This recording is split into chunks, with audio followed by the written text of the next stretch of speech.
เราทุกคนมาปฏิบัติกรรมฐานในช่วงนี้อากาศเย็นๆหน่อยสบายพอเข้าสู่ฤดูหนาวแล้ว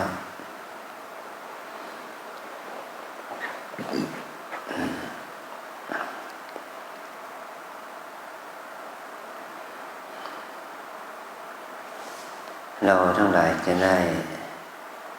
ประพฤติปฏิบัติกรรมฐานภาวนากัน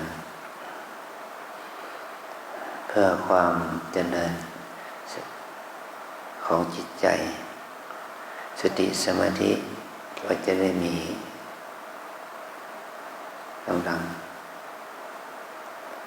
ความเพียรความอดทนก็จะได้เกิดขึ้นนะ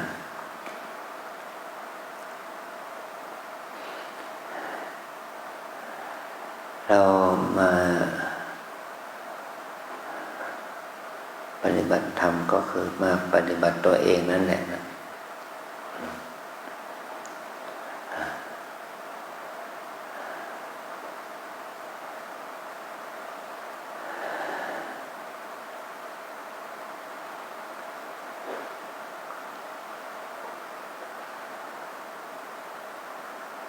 โลกหมายความว่าธรรมชาติที่มีความแตกสลายผันแปรเปลี่ยนแปลงเขาเรียกว่าโลกนะ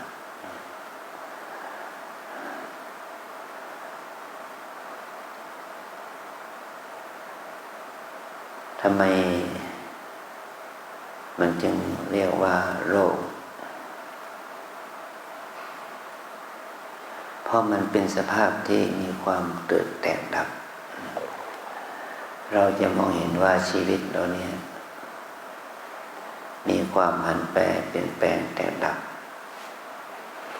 อยู่กันทุกๆคนแหละบางคนก็แตกดับกันมากหน่อยผันแปรมากหน่อยป่วยไข้เป็นโรคภัยไข้เจ็บถึงแก่กรรมถึงแก่ชีวิต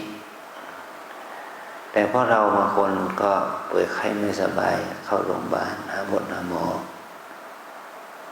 บางคนก็เพียงแค่ปวดจิตไม่ครบทางด้านร่างกายก็บำบัดรักษาบีบนวดก็หายแต่เราทั้งหลายยังมีโรคอีกประเภทหนึ่งนะเรียกว่าเราได้ยินคำพุทธภาษิตว่าอโรคยาปนมาราภาอโรคยาปนมาราภาเนี่ยความไม่มีโรคเป็นลาภอย่างยิ่ง คำว่าโรคตัวนี้มุ่งหมายถึงโรคที่เป็นกิเลสโรคคือกิเลสนะโรคทางใจเป็นกิเลสว่าพอเราเป็นโรคทางกายก็ต้องมีเชื้อโรคนะป่วยไข้ไม่สบายเขาก็เอาเลือดไปตรวจบ้างแล้วก็หาเชื้อมา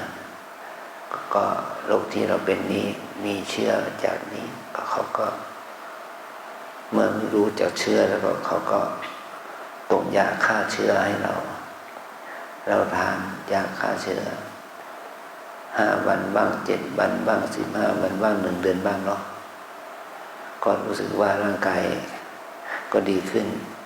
เป็นปกติแต่ถึงอย่างนั้นมันก็มีเชื้อโรคในตัวเราขณะเดียวกันนั้นร่างกายของเราก็สร้างภูมิคุ้มกันสามารถที่จะระงับเชื้อโรคเหล่านั้นไม่ให้เกิดการติดเชื้อขึ้นมาก็เรียกว่าเราหายโรคแต่ความจริงมันมีเชื้อโรคอยู่เนาะเราภูมิคุ้มกันเราดีขึ้นก็ร่างกายก็ตั้งอยู่ได้แต่โรคทางอีกอย่างหนึ่งคือโรคทางจิตโรคทางจิตเนี่ยมันทำให้คนทุกคนที่มีชีวิตอยู่มีโรคทางจิตกันทุกคน สิ่งนั้นก็คือกิเลสนะราคะโทสะโมหะความโลภโกรธหลงเนี่ยเป็นเชื้อโรคเป็นเชื้อโรคที่ก่อให้เกิดผลคือทุกข์ทางใจทุกข์เพราะเกิดกิเลสทุกข์เพราะมีกิเลสในทุกข์ทางใจทุกข์ทำให้จิตใจเราไม่ดีเกิดความการกระทำชั่วทางกายวาจาใจไม่นำซ้ำผลของมันเรียกว่า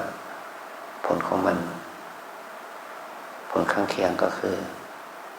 พอให้เรามีความแก่ความเจ็บความตายเนี่ยเป็นผลนะ ผลที่มัน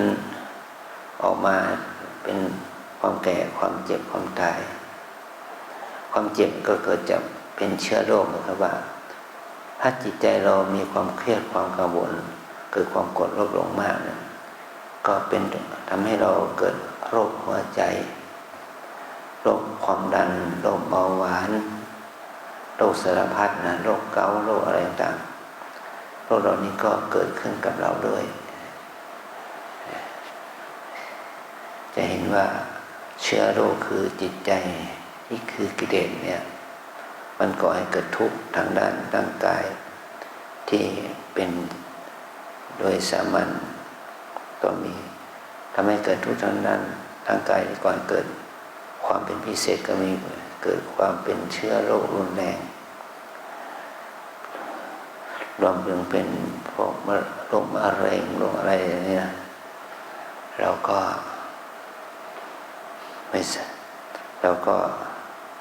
เห็นถึงทุกข์ของมันนะ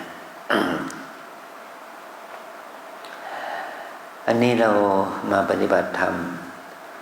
ก็เหมือนกับว่าเรามาหายาเนาะเรามาหายาเอายาภาษาพระเราเรียกว่าเภสัชหรือว่าโอสถนะโอสถหรือเภสัชเนี่ยเรามาหาโอสถมาหาเภสัชเรียกว่าธรรมโอสถนะ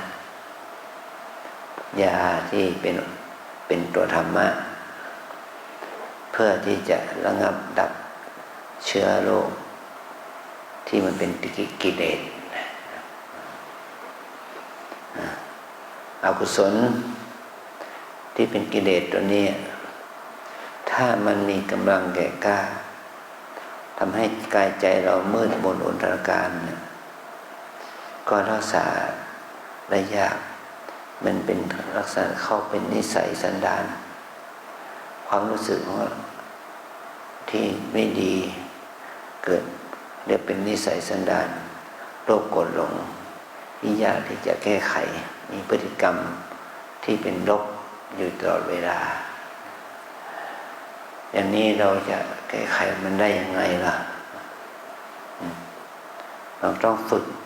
เจริญสติเจริญธรรมะให้มากเมื่อเราฝึกเจริญสติสมาธิปัญญาให้มากขึ้นมันเหมือนกับว่าเพิ่มตัวยาให้มันเข้มข้นนะมันกับยาแก้ไขเนี่ยจะมีเชื้อยาตัวยากี่มิลลิกรัม300มิลลิกรัมก็กินหลายเม็ดหน่อย500มิลลิกรัม700มิลลิกรัม1,000มิลลิกรัมเป็น1,200 300มิลลิกรัมเชื้อยาตัวยามันมีมากมันก็ใช้เม็ดยาน้อยลงถ้าเราใช้ยาที่มีตัวยาน้อยก็ใช้ยาหลายเม็ดหลายอันนี้เป็นต้นนะเราปฏิบัติธรรมก็มาฝึกเพื่อให้จิตใจเรามีสติจะมีสมาธิมีความเพียรที่เข้มข้นขึ้นเมื่อสติสมาธิความเพียรมันมีกำลังเข้มข้นขึ้นมันก็ข่มระงับดับกิเลสได้ไวขึ้นราคะโทสะโมหะความเห็นแก่ตัวความ ฟุ้งซ่านรำคาญสงสัยมันก็ลดลงไปมันจะลดลงไปได้ไวขึ้นอันนี้แหละเหมือนกับเมื่อเราฉีดวัคซีนนะวัคซีนบางอย่างนี่เมื่อฉีดครั้งหนึ่งนี่มันคุมร่างกายเราเป็นปีนะเราฉีดเข็มหนึ่งก็คุมไปเป็นปีวัคซีนบางอย่างฉีดเข็มหนึ่งนะมันก็มีผลรักษาโรคภัยไข้เจ็บได้ทั้ง6 เดือน3 เดือนอะไรอย่างนี้นะแต่วัคซีนบางอย่างนั้นฉีดครั้งหนึ่งเนี่ยมีผลไปทั้งชีวิตเนี่ยมันสร้างมันเพราะวัคซีนเหล่านั้นไปกระตุ้นภูมิคุ้มกันร่างกายของเราเนี่ยได้มากน้อยต่างกันนะครับแล้วก็วัคซีนไข้หวัดใหญ่ก็ฉีดเข็มหนึ่งคุมไปทั้งปีอันนี้ก็เป็นการกรรมฐานภาวนาหรือเราทำบุญเนี่ยเราทำบุญภาวนาเนี่ยเป็นกรรมฐานเนี่ยถ้าเราปฏิบัติได้ผลดีระงับดับราคะโทสะโมหะโลภโกรธหลงมีความศรัทธามีวิริยะมีปิติมีสมาธิดีมันสามารถขัดเกลาจิตใจไม่ให้เกิดกิเลสได้ดีมีเมตตากรุณามีสติปัญญาดีมีความเอื้อเฟื้อเกื้อกูลดีมีศรัทธาต่อพระศาสนาต่อหลักคำสอนพระพุทธเจ้าดีมันก็มีผลคุ้มกันอกุศลกิเลสเหล่านั้นไปได้นานแต่ถ้าเราปฏิบัติกรรมฐานภาวนา จนสามารถที่จะขจัดอาสวะกิเลสหรือว่าอนุสัยกิเลสออกไปจากใจเราได้มันก็ขจัดได้อย่างสิ้นเชิงเป็นสมุจเฉทประหารมันขจัดได้อย่างสิ้นเชิงเนี่ยที่เราเรียกว่าบรรลุมรรคผลบุญกุศลนั้นก็จะคุมจิตใจเรานะคุมคติสันดานจริตนิสัยของเราให้กิเลสมันจะไม่เกิดอีกต่อไปจะเกิดน้อยลงจนถึงพระอรหันตมรรคอรหันตผลเกิดขึ้นมันก็ขจัดกิเลสออกไปจากคติสันดานจากจิตใจเรามันหมดสิ้นไปจิตใจสะอาดบริสุทธิ์ถ้าเราจะสามารถขจัดอาสวะกิเลสนั้นได้อนุสัยกิเลสนั้นได้หรือไม่ล่ะก็มันก็ได้ต่อมันได้ก็ต่อเมื่อเรามีอินทรีย์มีบารมีธรรมมากพอนะมากพอที่เราเรียกว่ามีบารมีธรรมมากพอนะครับว่าเราทำบุญทำทานจนสามารถขจัดความตนีความหวงแหน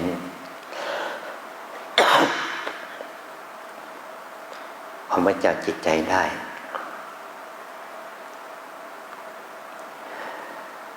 เนี่ยมัชฌนิยะความตนีหวงแหนก็หมดออกมาจากจิตใจได้เรารักษาศีลก็สามารถขจัดตัวกิเลสที่เป็นอย่างหยาบ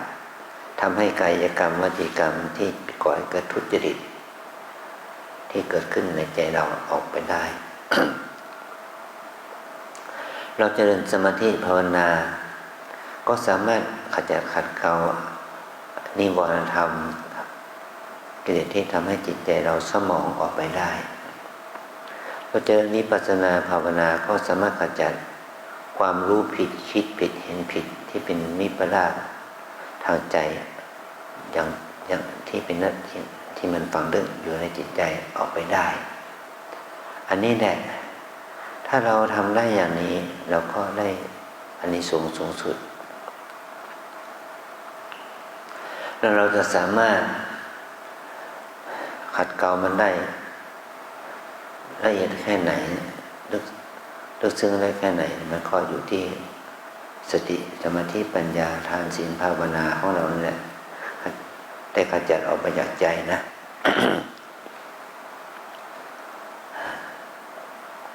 บุคคลที่เป็นพระที่ได้เป็นพระพุทธเจ้าท่านก็ได้สร้างสมบารมีทานศีลทานบารมีศีลบารมีเนคขมมะแปลว่านิสัยแห่งการออกจากกาม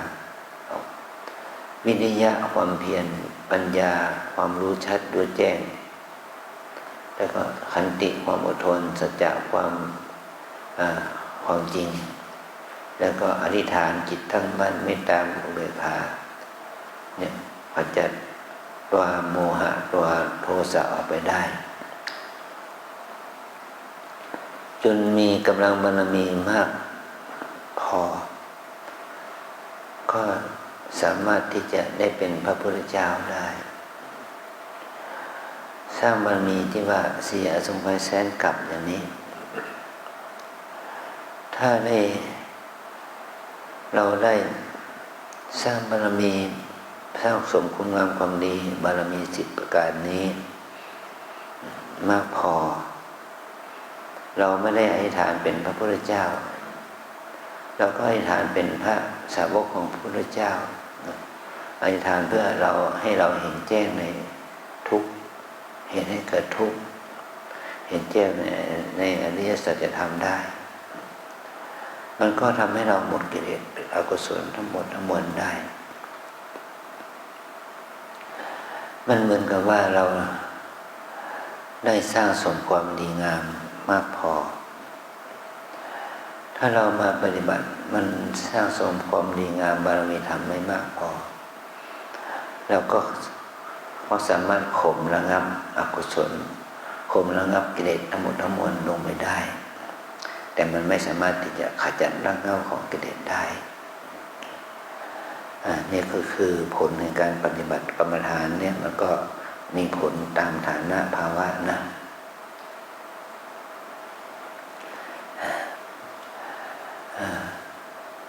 กรรมฐานกรรมะแปลว่าการกระทำฐานะแปลว่าที่ตั้งกรรมฐานแปลว่าที่ตั้งในการกระทำอะไรเป็นกรรมฐานของเราสิ่งที่เป็นกรรมฐานของเราก็คือกายกับใจของเรานี่แหละและให้เรามีสติมีสมาธิมีปัญญามีความเพียรให้อยู่กับกายนี้กายที่กว้างศอกยาวมาหนาคืบนี่แหละกายที่มีกิเลสอกุศลที่เกิดขึ้นในทุกวันนี่แหละให้เรามีสติมีสมาธิฝึกให้เราเกิดสติสมาธิฝึกให้เราเกิดความเพียรให้เกิดปัญญาญาณนี่แหละนะที่จะทำให้เราได้เจอผลงามความดีรวมไปถึงมาฝึกให้เรามีสติอยู่กับจิตใจของเราเองนะครับว่าเราต้องรู้ตัวว่าขณะนี้จิตใจของเราดีหรือไม่ดีชอบไม่ชอบฟุ้งซ่านรำคาญสงสัยอะไรต่างๆโลภโกรธหลงเนี่ยมันเกิดขึ้นกับจิตกับใจของเราเนี่ยมันมีความถี่แค่ไหนบ่อยๆเนืองๆแค่ไหนแล้วก็ขับจัดมันออกไปด้วยกิจด้วยสติสมาธิปัญญามันดับไปอย่างรวดเร็วแค่ไหนแล้วก็ฝึกมันเนี่ยกายกับใจนี่ถือว่าเป็นกรรมฐานเป็นที่ตั้งแห่งการเจริญสติ เมื่อเรามีสติอยู่กับกายกับใจนี้เมื่อไหร่นี่แหละเขาเรียกว่าเราอยู่กับธรรมะเรามีพระธรรมเป็นเครื่อง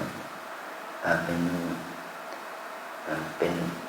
เรามีพระธรรมเรามีธรรมะเรามีจิตใจที่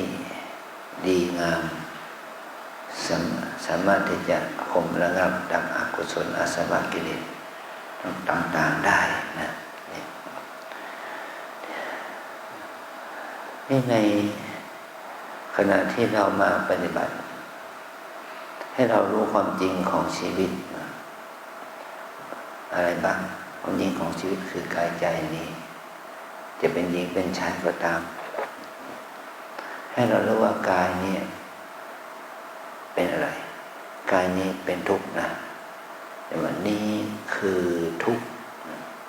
ทุกขันธ์ทุกขสัจจะทุกขธรรมนี่คือทุกข์เรามีชีวิตอยู่กี่วันกี่ปีแล้วเนาะเรารู้ตัวเองหรือเปล่าว่าตัวเราเองเนี่ยเป็นตัวทุกข์เป็นทุกข์นะไม่ใช่เป็นหญิงไม่ใช่เป็นชายไม่เป็นพ่อไม่เป็นแม่นะไม่เป็นเจ้านายลูกน้องแต่มันเป็นทุกข์นี่คือทุกข์นะถ้าเรารู้ตัวอย่างนี้ว่าสิ่งที่เราเป็นหญิงเป็นชายที่เราเป็นพระเป็นโยมเนี่ยเราเป็นพระครูเจ้าคุณอะไรก็แล้วแต่นะที่เราจะเรียกขานแต่ภาษาพระเราเรียกว่าตัวทุกข์นะทุกขันธ์นี่คือทุกข์นี่คือทุกข์ตาหูจมูกกายใจมือเท้าที่เรากำลังเป็นได้อยู่เนี่ยนี่มันเป็นตัวสมมุติสัจจะเนาะแต่ถ้าเราจะพูดโดยภาษาธรรมะ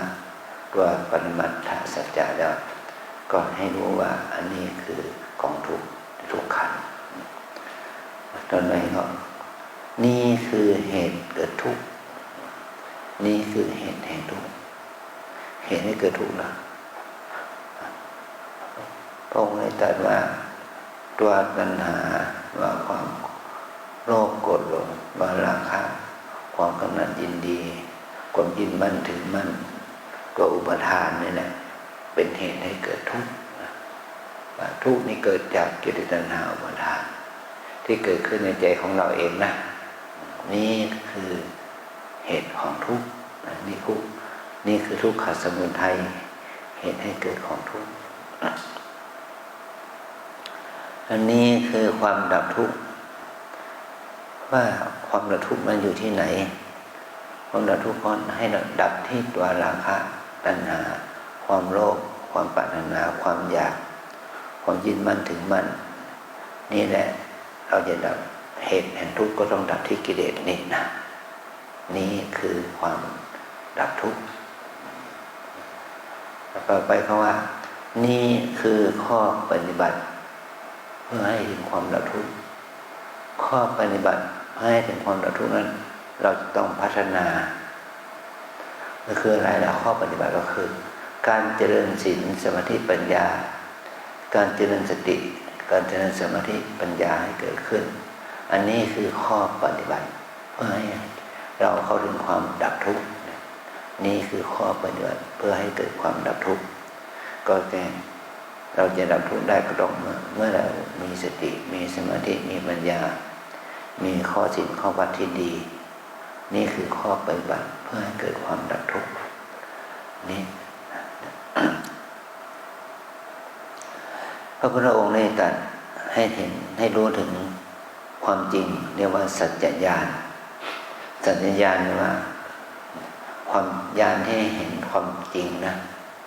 ญาณที่ให้เห็นความจริงญาณที่ให้เรารู้ความจริงแล้วพระองค์ก็ให้ทำหน้าที่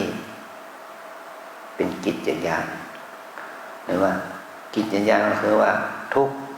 เป็นสิ่งที่ต้องกำหนดรู้ตามความเป็นจริงทุกข์ต้องรู้ตามความจริงว่าทุกข์มันย่อมมีความเป็นอนิจจังทุกขังอนัตตานะทุกข์ให้เรารู้ว่ามันเป็นของเกิดแก่เจ็บตายนี่แหละนะความเกิดแก่เจ็บตายความเป็นอนิจจังทุกขังอนัตตาเนี่ยให้รู้ความจริงอย่างนี้ให้รู้ตามความจริงนี่เราเรียกว่ากิจญาณแล้วก็สมุทัยคือตัณหาเนี่ยเราจะให้พึงละนะจ๊ะละกิเลสละตัณหาละโลภะละความโลภละความอยากละความปรารถนาตรงด้านที่เราเรียกว่าปหานะกิจที่จะต้องปหารหมายความว่ากิจญาณเกี่ยวกับสมุทัยแบบปหานะ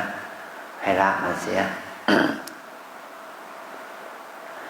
แล้วก็นิโรธล่ะ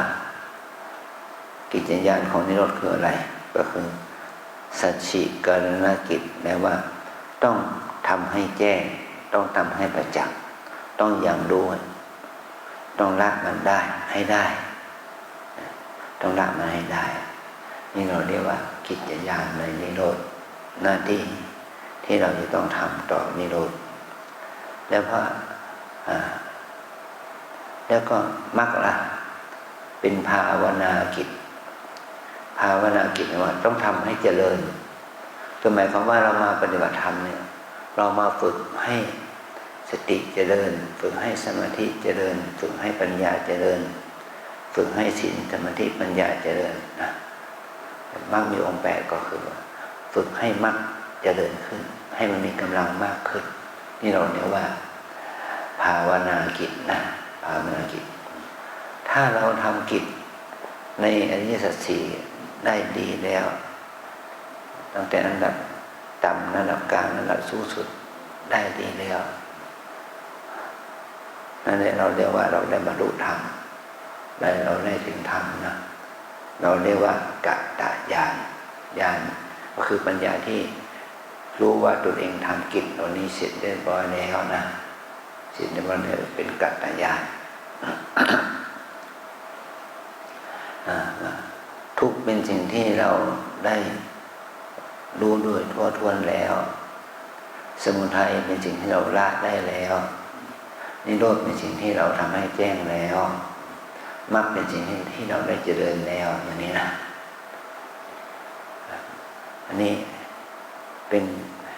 ป็นพระธรรมที่พระพุทธเจ้าได้ทรงแสดงอริยสัจสี่ในธรรมจักรกับปัฏฐัตตนสูตรนั่นนะเราก็เอามาประยุกต์ใช้กับตัวเราเองบ้างนี่คือทุกข์ก็คือว่าขันธ์ห้าเนี่ยร่างกายและจิตใจเนี่ยนี่คือทุกข์ความแก่ความเจ็บความตายเป็นทุกข์ความเกิดแก่เจ็บตายเป็นทุกข์แล้วก็ความพลาดพลาดจากสิ่งที่รักปรารถนาสิ่งใดไม่ได้ดังใจเป็นทุกข์ประสบกับสิ่งไม่น่ารักเป็นทุกข์ความยึดมั่นถือมั่นในขันธ์ห้าเนี่ยเป็นทุกข์เป็นสิ่งที่เราต้องรู้แล้วต้องศึกษาต้องทำให้เขาเข้าใจ เมื่อเราได้มาปฏิบัติ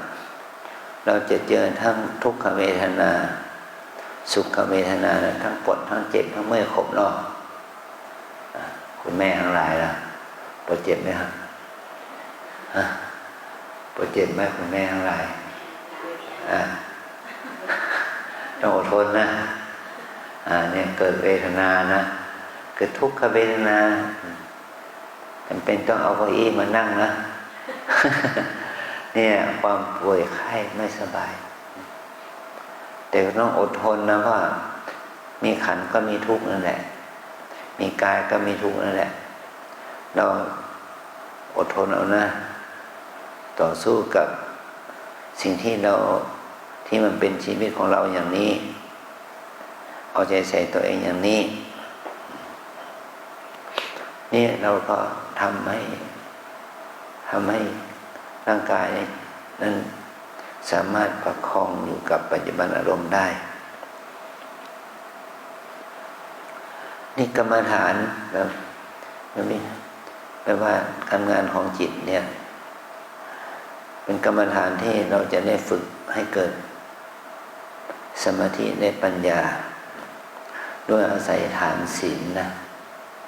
เราสมาทานศีลเป็นที่เรียบร้อยแล้วศีล8เนี่ยเป็นข้อปฏิบัติเป็นข้อที่เราจะต้องสมาทานด้วยความเต็มใจถือเอาด้วยดีซึ่งข้อศีล8ซึ่งข้อศีลทั้ง8ข้อเนี่ยแล้วก็เราก็เข้ามาสู่การฝึกเจริญสมาธิเพื่อให้เรามีสมาธิเพื่อจิตสงบจากนิวรณธรรม5ประการก็คือ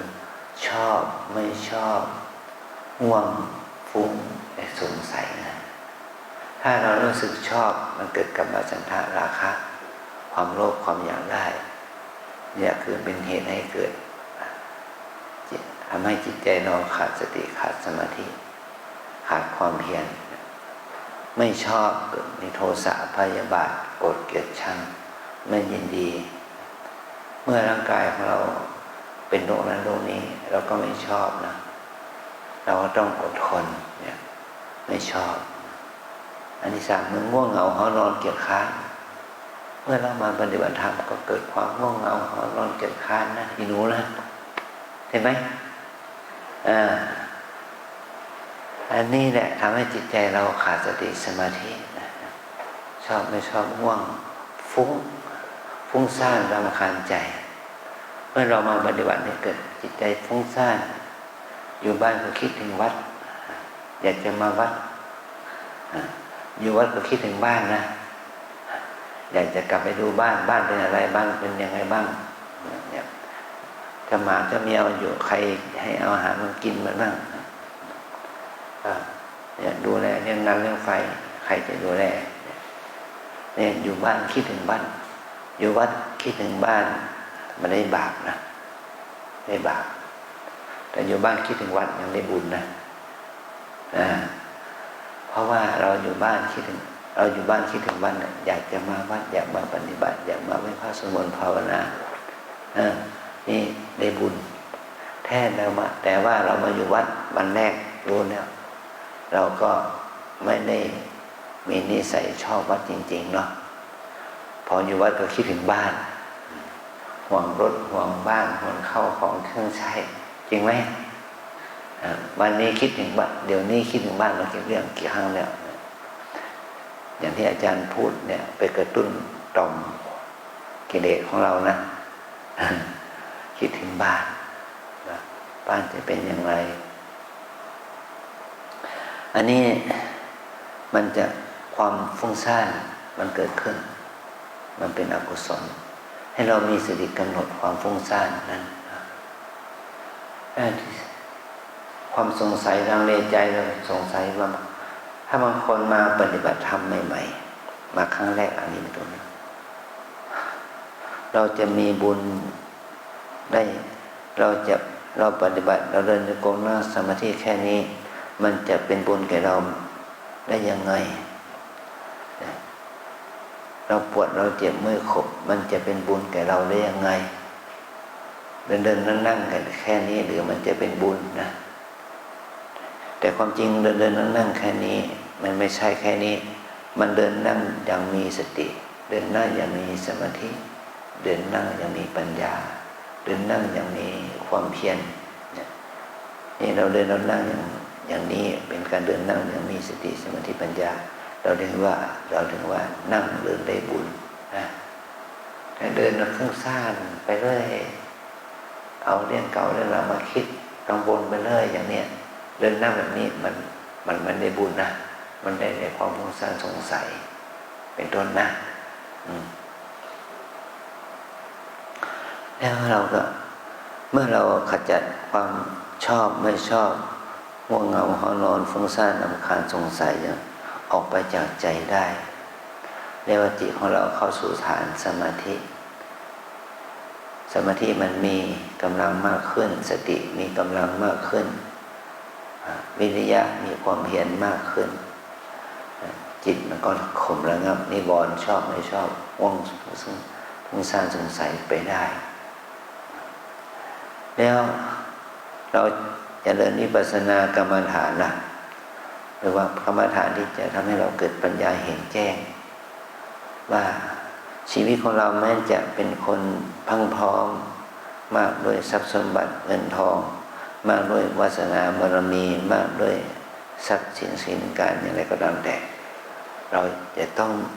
มีความจริงอย่างหนึ่งที่มันแฝงอยู่ในตัวเราอย่างนี้ทุกคนก็คือเราจะต้องมีความแก่ความเจ็บความตายนะเนี่ยความเป็นอนิจจังความมีโรคมีภัยเนี่ยความมีโรคมีภัยมาเบียดเบียนความแก่ความเจ็บความตาย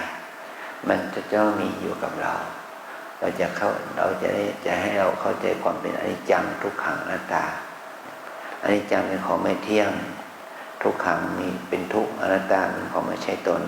มันจะต้องมีกับเราอย่างนี้แม้เราจะขับรถเบนซ์เข้ามารถหรูเข้ามาราคา5 ล้าน10 ล้านนะขับเข้ามาที่วัดเนี่ยเราจะได้อะไรล่ะได้ความเป็นห่วง ความเป็นห่วงว่ากลัวว่ารถเราจะถูกเขามาเฉี่ยวชนบ้างถูกกิ่งไม้ต้นไม้หักใส่บ้าง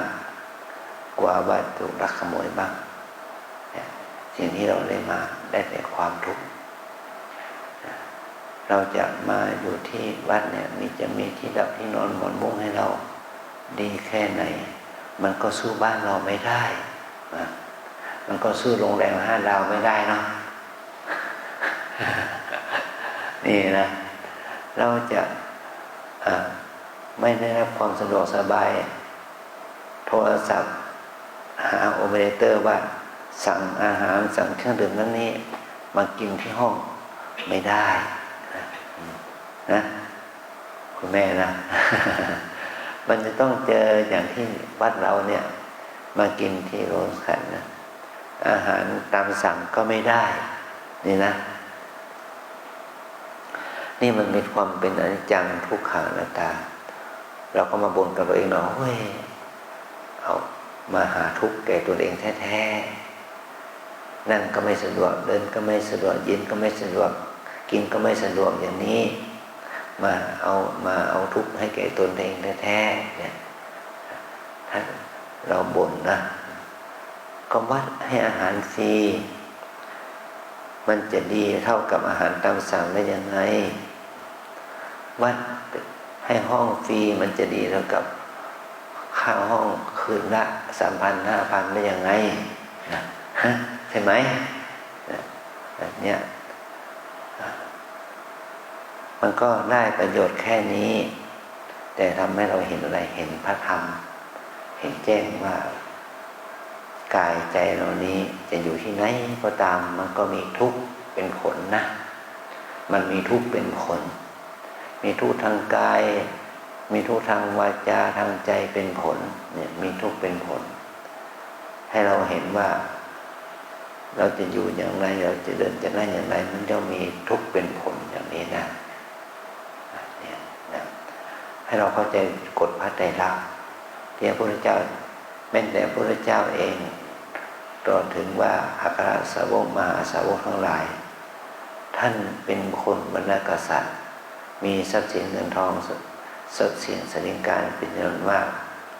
พระอรหันตสาวกทั้งหลายพระองค์ก็เป็นลูกมหาเศรษฐีเป็นลูกคนเดียวของพ่อของแม่มีทรัพย์สิน80 โกฏอย่างนี้เป็นต้นนะท่านก็ยังไม่เอาเลยท่านละทรัพย์สินสมบัติทั้งหมดมาอยู่กับเดินกินกับทรายอยู่ใต้ต้นไม้นะหาอาหารจากที่โยมถวายทานให้เป็นทบาทมีสถานะเป็นภิกษุแปลว่าผู้ขอต้องขอเขากินเดี๋ยวขอเขากินนี่แต่ท่านเรามีอิสระทางด้านจิตใจนะท่านมีอิสระทางด้านจิตใจท่านจะไม่ทุกข์กับทรัพย์สมบัติทรัพย์สินสนิการและบริวารพี่น้องญาติมิตรอีกต่อไปท่านมีจิตที่อิสระมีจิตที่ไม่มีกิเลสครอบงำอันนี้แหละเป็นข้อธรรมนะให้เราได้ศึกษาว่าสิ่งที่เราได้ประพฤติปฏิบัติกันนี้สิ่งที่เราได้มาปฏิบัติเนี่ย3 วัน4 วัน9 วัน10 วันเนี่ยถือว่าเป็นสิ่งที่เรามาศึกษาหลักข้อวัดปฏิบัติของที่พระพุทธเจ้าได้ทรงแสดงแก่พระสาวกและพระสาวกทั้งหลายภิกษุภิกษุณีอุบาสกอุบาสิกาเหล่านั้นก็นำเอาหลักธรรมนั้นมาประพฤติปฏิบัติเป็นวิถีชีวิตของวิถีชีวิตแบบใหม่มีทุกข์มีสุขต่างๆกันไปทางด้านร่างกายและจิตใจก็มีความอิสระทางด้านจิตใจเมื่อเราได้รู้ตรงนี้ก็ขอให้เรานั้นได้ผ่อนผันความยึดมั่นถือมันยึดติดในที่ต่างๆที่ได้ดังใจเราบ้างไม่ได้ดังใจเราบ้างอย่างนี้นะอันนี้เป็นการฝึกเพื่อให้เราเกิดปัญญาวิปัสสนาอย่างนี้นะถ้าเรามาฝึกเจริญวิปัสสนาปัญญามันไม่ใช่มาฝึกเพื่อให้เกิดความสุขความสบายอย่างเดียว แต่ฝึกให้รู้ความจริงให้เรารู้ความจริงของชีวิตเราไม่ได้มาฝึกเพื่อให้ได้รับความสุขความสบายทางด้านจิตใจนะเอาละทุกคนปนมือว่าตามนะวิปัสสนากรรมฐานตามแนวสติปัฏฐานมี4อย่าง1กาย2เวทนา3จิต4ธรรมวิปัสสนากรรมฐานตามแนวสติปัฏฐาน1กาย2เวทนา3จิต4ธรรม1กาย2เวทนา3จิต4ธรรมกายานุปัสสนาเวทนานุปัสสนาจิตตานุปัสสนาธรรมานุปัสสนาจำได้เนาะมีอะไรบ้างนะ1 2 3 4กายานุปัสสนาหมายถึงว่าระลึกรู้อยู่เนืองๆซึ่งกายเวทนานุปัสสนาก็มันระลึกรู้อยู่เนืองๆซึ่งเวทนาจิตตานุปัสสนาระลึกรู้อยู่เนืองๆซึ่งจิต